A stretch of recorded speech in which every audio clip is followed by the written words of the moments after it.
Approved! The Samsung Galaxy Watch, pero this time sa event naman pwede pa rin. Okay, unbox natin yung latest Galaxy Watch Ultra from Samsung. Let's go. Meron no delivery receipt.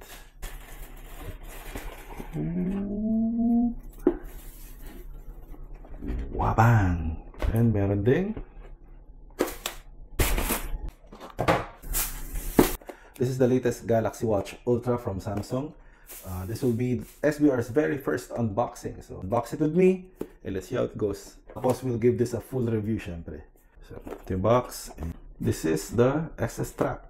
So for comparison's sake, we also meron tayo dati Samsung na Galaxy Watch, one of the older models here. And of course, let's see kung magsisync siya sa phone natin. Okay? So unbox it with me guys. Let's see. Do not accept the seals broken.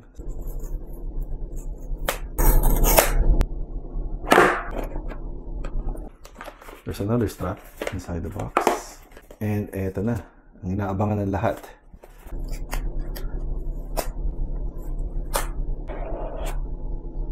Voila! Apparently, ito lang yung nasa box niya. We have, I guess, the manual. Pan-charge. Compatible kaya ito sa dating Galaxy Watch? Manggula rin naman. This is the extra strap. Of course, gamitin natin yung totoong strap niya. Let's try to snap it on. I think it's attached by clips. There you go. And then, of course, for the main event, let's power it on. Let's see. Paano ba? Charge ba to? Let's try the button. Ito yung pinipindot namin. I think the power is this one. Let's try natin. Still nothing. Mag-on siya para ma-pair natin. Just the power on button. There you go. So the power on button is the middle and then the top. I'm not sure kung tama yun, pero that's what we pressed.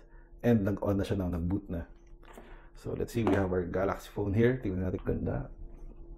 Ganda, solid. Tingnan sa likod niya. Ganda. Let's look at. Join me. Welcome. And dapat ma-detect na to. You'll see a pop-up on your phone to help you connect. If you don't see, ayun na, yung pop-up. Galaxy Watch Ultra. Let's see. Connect. And natin gaano kadali. Check the number on your watch. Confirm. Let's see. Let's press confirm. Confirm. Downloading software. It says complete setup on your phone. Downloading siya. So while it's downloading, check natin. Initial thoughts, solid. Bakal yung mga bezels. And ang ganda ng case. So ang bigat. Inside yung strap. Okay. So tingnan natin. Not bad.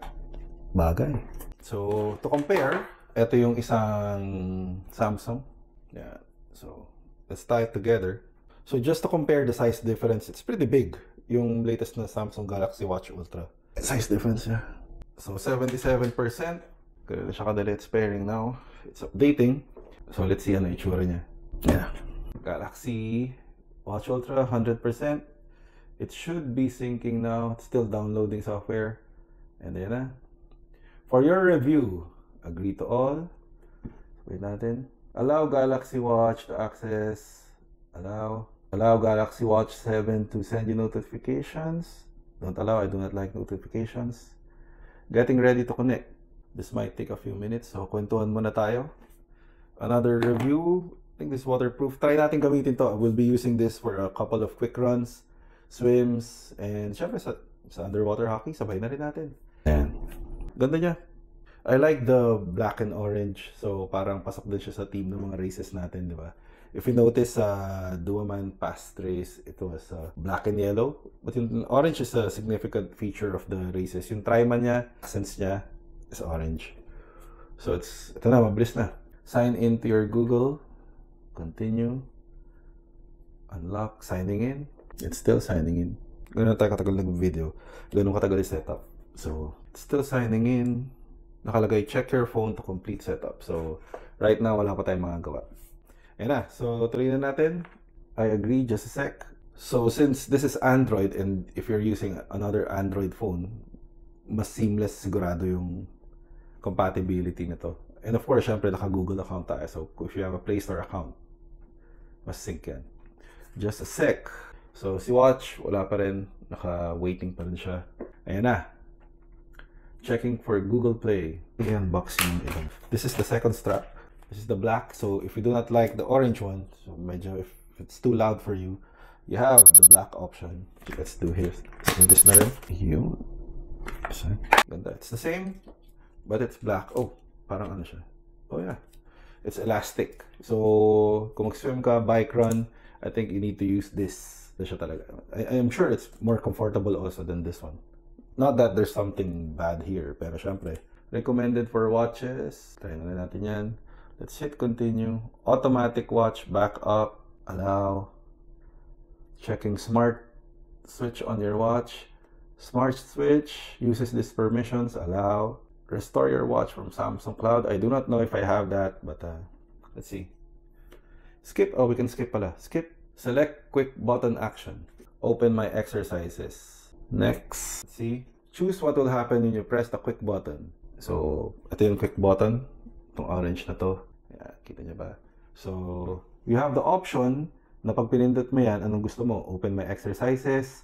Open multi-sport workout list, stopwatch, flashlight, water lock. We're gonna choose open my exercises, syempre. Next, select wearing preferences, preferred wrist, left, syempre.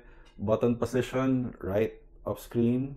So, andito na tayo ngayon. Select your wearing preferences. Preferred wrist, left. Button position, right of screen. So, ayan, tingnan natin. Create your own multi-sport workouts. We'll get to that soon. Next lang natin. Create custom workout routines. Of course, we'll press next. Check your body's battery level. Tingnan natin kung anong battery level natin. Ito, parang kung fresh ka pa for the day or gano'n ka nakalaspag. Let's press next. Understand your sleep for better rest. Dami features ito ah. Next. Tapos siya. Find out if you're at risk for sleep apnea. Next. Double pinch to control your watch. Oh. So, ito interesting. Kita niyo yung ano. Ganun ka lang daw, apparently. Makakontrol mo na yung watch. So, next. Get help in an emergency. Next. Set up mobile plan. Skip. Finishing up. Ayan, tapos na. Let's see kung ano yung itsura na itong watch na to. We still haven't seen kung ano yung itsura niya kasi nagbo-boot pala siya. We're still setting it up. Yan, 100% na. And it says here, you're all set. Sa phone, it currently says Carlos Galaxy Watch Ultra is at 79%. So, tingnan na natin. Let's switch from this one. If here, take your phone. Take a tour of your watch. Start. Swipe down from the panel to open the quick panel. And this is it. Nakaboot na siya. Not bad. Swipe up to go back to the watch face. Finding your apps. Next. Finish. Don't miss a thing. And that's it. Guys, welcome to the unboxing of the Galaxy Watch Ultra. Eto na siya. And this is how it looks like. Not bad. Ganda. So, find out more. We're gonna give this a go. Tingnan natin. Sama natin pang swim, bike, and run. And let's see how it performs. So, right now, yun yung unboxing video natin. Thank you guys for joining. And we hope you liked our very first unboxing video here at the SBR Studio. Thank you. Bye.